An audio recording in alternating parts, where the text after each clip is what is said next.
you. The fallout from a young life bullied in middle or high school often lingers with that person for decades. Tonight, Cabot continues our commitment to the battle against bullying with a story of such a life, now hoping to change that for others. Cabot? That's right, Ellie. Gabe Howard now works with those living with mental illness and is willing to use his own life as Exhibit A of why young people must learn to replace intimidation with respect.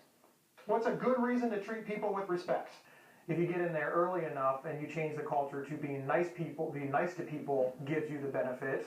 Well, obviously, you're going to be nice to people because it's beneficial for you. Gabe Howard struggled with bipolar and anxiety issues growing up. That made him an easy target, he says, as a student at Northland High School. A nightmarish time because he would not fight back and got no help. I walked right into the principal's office at the advice of my parents. I sat him down. I told him what was happening. He said, well, you need to bring something to back it up. I said, I don't think I do.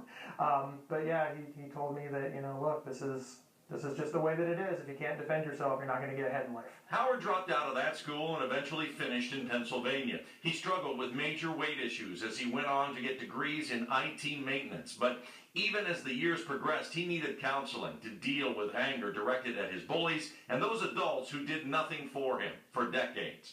He now works on staff at Columbus Peer Center, helping those with mental health issues. But he's also committed to changing the way young people see themselves and others, and believes he has an audience. If somebody is in harm's way, it's up to all of you to provide care to help that person, not just directly to that person, but also by telling a teacher, I'm not a sports guy, I'm kind of chubby, I'm not a musician, I'm just kind of a weird guy.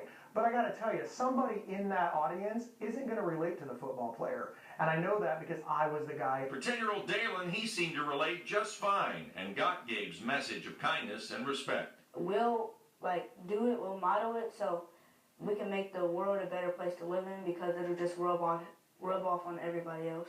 I don't think that we can really leave children to defend themselves.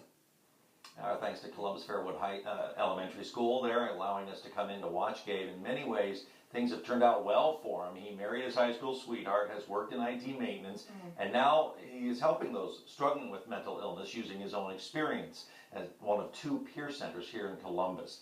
Tomorrow morning, we're going to look at efforts of students willing to step up to change the culture of bullying, as well as high-tech apps to report it, and an inspiring music video about loving yourself from 4 very young cousins. Our 10th Battle Against Bullying special tomorrow morning at 10 a.m. here on NBC4.